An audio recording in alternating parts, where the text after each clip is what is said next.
Addiction and Recovery Podcast. Understanding the terms that shape recovery. Many people have experienced moments when they wonder about their drinking habits. Perhaps they've asked themselves, am I drinking too much? Or is this normal?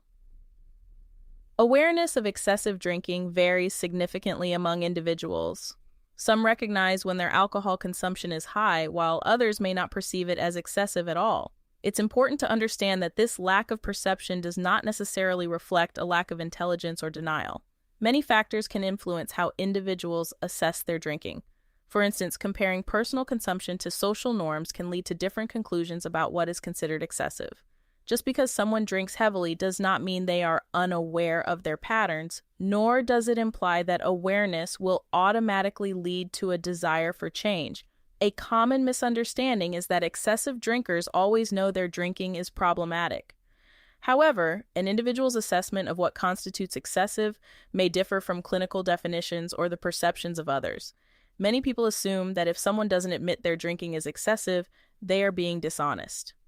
This perspective often overlooks the fact that different people have varying internal criteria for what they consider excessive.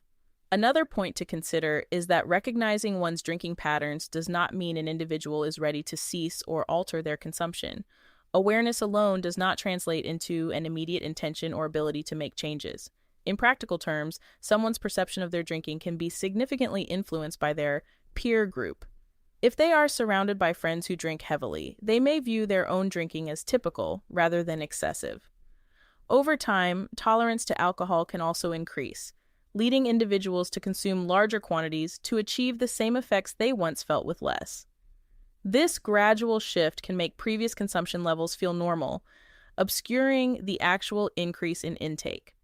Moreover, individuals may experience physical and social consequences from their drinking, but may not connect these outcomes to their alcohol consumption.